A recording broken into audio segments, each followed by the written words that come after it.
Hi, this is Dan Bullard, retired electronics engineer, sitting on the front deck of my houseboat again. It's 14th of August, so it's hot today. It's going to be really hot, but luckily I got a pool right there, so I can go in anytime I want. Maybe shortly after this.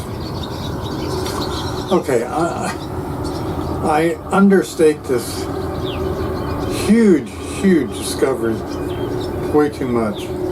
But Law 1 of the Bullard Laws of Harmonics, that's probably the most important one.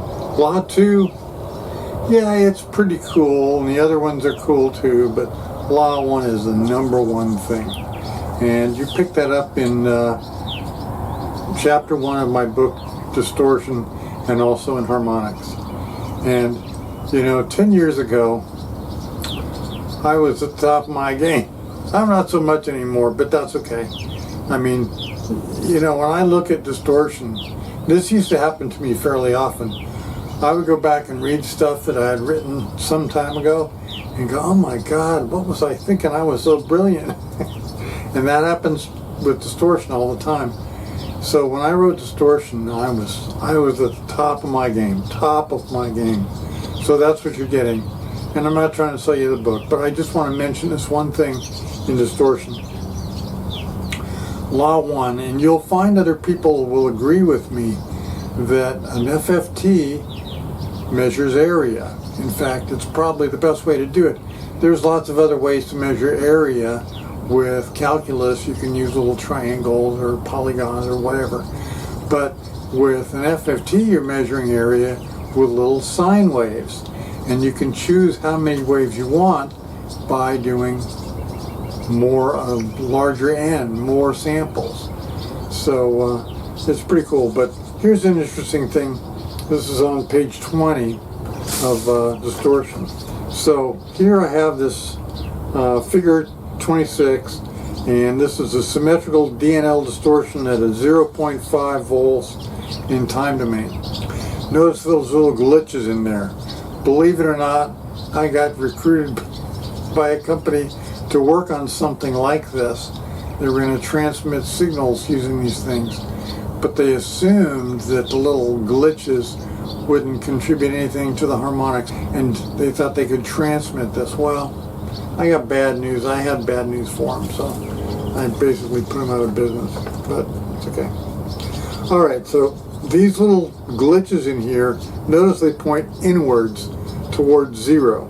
The signal amplitude comes out at 2 millivolts shy of the pure tone expected peak amplitude of 1.0 to 0.998047 volts.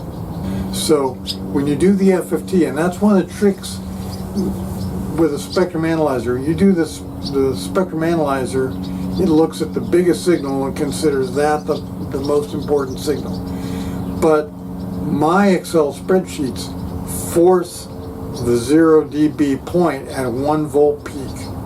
So anything smaller than that or bigger than that shows up properly in the display, and you can go click on it and look at it.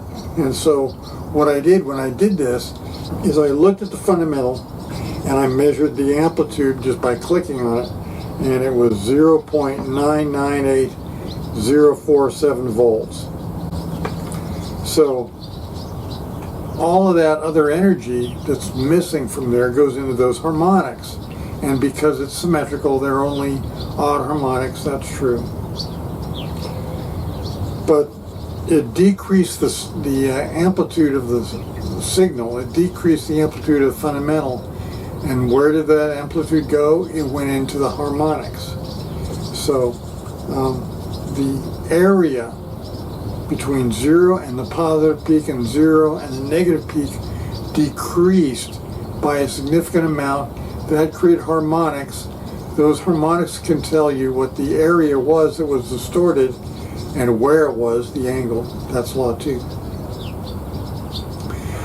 But the fact the area is decreased causes the amplitude of the fundamental to go down. That's what law 1 means. Law 1 is not referring just to the harmonics, it's referring to even the first harmonic, the fundamental. So Law 1 is a big deal. I mean, it's a huge, huge boon to me. I mean, it's a major discovery in science. And you ask people who know what an FFT does, and they can tell you that. They can tell you that the FFT measures area. It does. It absolutely does. Okay. Not just that, but the THD, if you measure 9 harmonics of THD, it comes out to 44.7 dB for the first 9 harmonics and 38.5 dB for 51 harmonics. Now, if I take that same signal, the same sine wave, and instead of knocking the little pulses down, I knock them up. That is, I bump them out. So they're increasing the area inside the sine wave. So they're increasing the area. What does that mean? Well, the spectrum looks identical, and it should. But the problem is you really can't see in the fundamental, you can't see that small a change.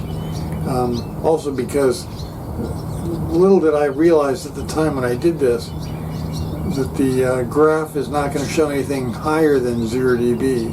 So it's going a little bit above 0 dB, but you can't see it. But also, when I measured it, I clicked on it and I measured it, it was 1.01953 volts. So it's greater, it's 2 millivolts greater than 1 volt peak. And that's because I bumped the area out a little bit.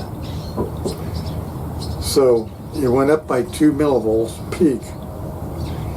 But the THD is still 44.7 dB for 9 harmonics and 38.5 dB for 51 harmonics, exactly the same as it was before. That's because the fundamental grew, but also the harmonics grew in proportion because I multiplied. It's really tricky. I mean, when I did this in my Excel spreadsheet, it got really tricky. I mean, I made the right choices. I made a lot of wrong choices for a long time, but eventually I got the choices right. And that's why I think you should consider like reading it and listening to what I'm saying. So the area went up. The area increased, and that caused the peak to go up. That's why when I take a square wave, and I show that in chapter 2, in chapter 1 too also, for the square wave, the fundamental goes higher than 0 dB. It actually goes 2.1 dB higher than 0 dB. So it's 2.1 dB above 0 dB. That's because of the distortion. The distortion increases the area. It's not just the harmonics. If it's a pure 50% duty cycle square wave, there are no even harmonics. They cancel out. And all the odd harmonics are there in a really cool pattern. But the fundamental also goes up because I increase the area. I increase the area of that waveform. So it caused the peak to go up. And that's a really, really cool thing. And so you got to pay attention. That's one of the problems, again, with a spectrum analyzer. If you look at a square wave on a spectrum analyzer, it'll just show the fundamental at 0 dB. Well, heck, it was 0 dB, but not relative to a pure sine wave. A pure sine wave is 1 volt peak in this case. The square wave is 1 volt peak too, but the extra area that I made up in a square wave causes the increase of the fundamental by 2.1 dB, so it goes 2.1 dB above 0 dB. The spectrum analyzer will never see that, never, because it measures everything relative to the fundamental. So the fundamental is always 0 dB as far as it's concerned. So that was a huge breakthrough when I made the book Distortion. So Law 1 is probably the biggest discovery of my life. And it's an important thing to remember. Law 1, it's area. It's all about area. It's all about area. Law 2 is cool too. Law 3 is pretty cool. Law 4 is cool. Law 5 is really cool. Law 6 is like, I should have seen that months ago, years ago, but I didn't. But I don't want to create a whole bunch of laws. I'm not going to create 50,000 laws. But it's important that you like read the book. And by the way, in distortion, I don't talk about laws at all. There are no laws. It wasn't until after I wrote distortion that I came up with the laws of harmonics. And in harmonics, I came up with 4 of them. And then by the time I did more in harmonics for morons, I did 5 laws. And I haven't written a new book that includes Law 6 yet. But I've done videos, you've seen them, they're there. You can look at them if you want. So it's really, really cool. Area, Law 1. And that's like, it's not a minor thing. I mean, I talk about like it's a minor thing, but it's a huge revelation. It's gigantic. And that's something these people don't understand because they use spectrum analyzers. And using a spectrum analyzer absolutely guarantees you're a fucking moron. So don't believe spectrum analyzers. They look at the fundamental and they say, okay, that's 0 dB. Good God, good God. Or dBm, that's even worse.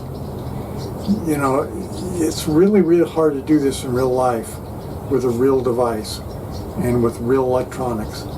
But if you do it in Excel or in MATLAB or in some other mathematical tool, you can do it. And like I said, I'm no mathematical genius.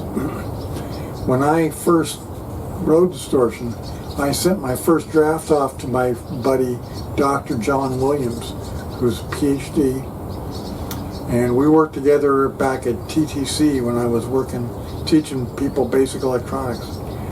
But Dr. John, he spent most of his time going in and putting in commas and deleting periods and deleting all kinds of other stuff. He spent most of it changing the way my grammar worked. My grammar's not bad, but you know, I had a PhD look it over, and he said, "Oh, you know, you got too many commas in the wrong place." Well, sorry, John, but he's a good guy. He wrote a book too, so I knew I could count on him. So he's written a book. I did have some good help. Norm Abbott, a good friend of mine who just lost his wife, he's 90 years old. He looked it over too. He's an MSEE, and he read it. He didn't have any comments, any negative comments at all. He was very positive. He was impressed that I did it. So I had good reviews. I've had a number of good reviews, and just those 2 guys, that's my crowning glory. Dr. John and Norm Abbott, who had an MSEE. But I'm not trying to sell you the book, but it's a huge discovery. It's huge. And like I said, Darwin, he wrote his book, Origin of the Species, sold out on the first day. I'm doing print on demand, so there's no such thing as, you know, out of print, you know. They can print as many as they want, as many as they could get their hands on for paper. I mean, you could print 1 billion of them, and that might run them out of paper. But it's quite an exciting book. I think it is. And back then, I was really on the top of my game. Now, not so much, you know. I think about it a lot. I care about harmonics, but I think it's winding down. I'm not really going to be able to do too much anymore. So I can make videos though. Anyway, it's getting hot sitting here in the sun. I'm going to go swimming. So once again from the river, this is Dan Bullard. See ya.